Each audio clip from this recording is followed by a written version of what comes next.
du Centre d'études diplomatiques et stratégiques de Dakar, directeur de l'École panafricaine d'intelligence économique et de stratégie, Mesdames, Messieurs, c'est avec un immense plaisir que je vous souhaite la bienvenue à cette cérémonie que nous organisons en clôture du séminaire de formation spécialisée sur la prévention, l'investigation et la répression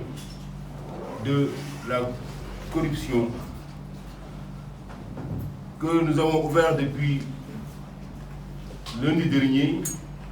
pour ainsi dire, juste dans le prolongement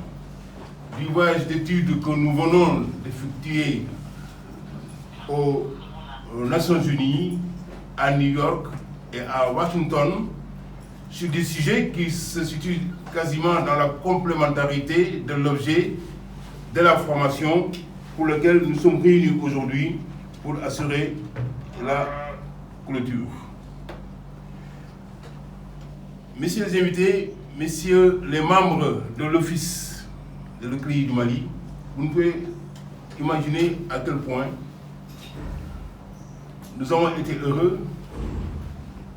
de vous accueillir et d'organiser pour vous cette formation-là. Je devrais dire ce séminaire de renforcement de capacité qui nous a réunis pendant toute la semaine qu'ensemble nous avons passé. Notre plaisir est d'autant plus grand que c'est surtout davantage pour nous un honneur insigne que de pouvoir apporter au nom du CNDS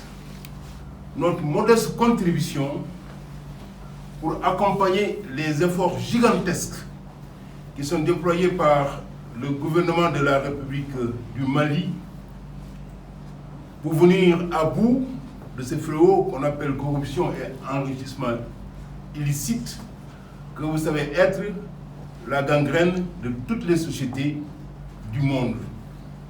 L'Afrique n'est pas le seul continent gangréné par ce phénomène. Tous les pays du monde le sont, et il est heureux qu'au niveau du Mali, il ait été pris conscience de l'importance, de la nécessité d'armer de manière décisive des décideurs que vous êtes pour mobiliser l'ensemble des outils qui permettront à vos différentes instances de venir à bout de ces fléaux. Je suis d'autant plus heureux que j'ai pu observer qu'avec une dextérité à nul autre comparable, nos experts formateurs, le professeur Charles Moumouni, le ministre Laval du Québec, associé au CDS de Dakar et à l'école panafricaine d'intelligence économique et à Dakar Sciences Po, M.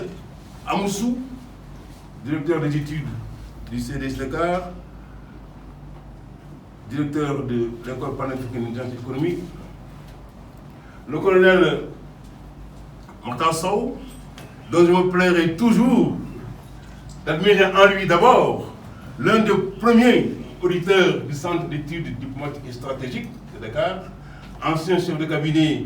du haut commandant de la gendarmerie nationale du Sénégal, et parmi les premiers membres nommés au niveau de l'OFNAC du Sénégal, qui ont conduit de main de maître cette formation dont, sur la base de ce que j'ai pu observer et des échos qui me sont parvenus,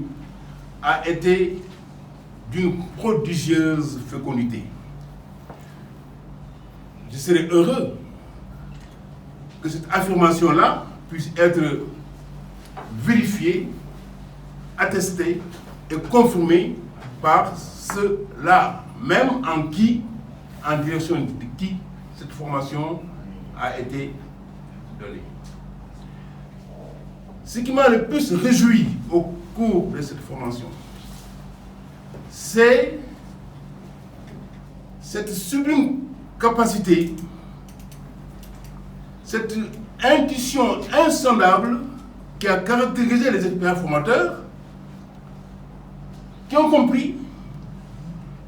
qu'une telle formation ne pouvait pas seulement se dérouler intramuros, qu'en plus des éléments à la fois théoriques et pratiques que vous avez été amenés à voir, ils ont perçu la nécessité d'adjoindre la visite d'un certain nombre d'institutions sénégalaises dont la réputation à travers l'Afrique et le monde n'est plus à démontrer, lesquelles visites vous ont conduit à être reçus au niveau de la GIABA, qui est une organisation intergouvernementale africaine, mais dont le siège se trouve à Dakar, qui est spécialisée dans la lutte contre le blanchiment de l'argent sale. Et vous comprendrez très bien la corrélation qui existe entre la lutte contre la corruption, l'enrichissement illicite et le blanchiment de l'argent sale. Accueilli, ça se travaille à la GIABA, qui s'est très bien passé. Tout à l'heure, vous nous avez davantage. La visite à la Cour des comptes, ce matin, où un accueil particulièrement agréable vous a été réservé, où vous avez eu l'occasion de partager l'expertise sénégalaise et surtout la dextérité et la générosité du secrétaire général de la Cour des comptes, avec qui vous avez eu des échanges fructueux. Et tout récemment, il y a à peine quelques heures, cette séance de travail que vous avez eu avec l'OFNAC, l'Office national de lutte contre la fraude, la corruption du Sénégal, qui fait partie des institutions africaines les plus imminentes, ainsi que vous-même avez pu en vérifier la vérité à travers les échanges que j'ai pu avoir. Autant de questions qui font que je ne peux vraiment que me réjouir, monsieur le directeur exécutif, M. Amoutou, et souhaiter que, à l'instar du Mali, à l'instar de la République de Mali, tous les pays africains continuent à se mettre à votre école pour comprendre que cet exercice doit être un exercice de longue haleine, doit se mener dans la continuité, vérifier les expériences, les multiplier pour toujours être au diapason de ces éléments-là qui continuent,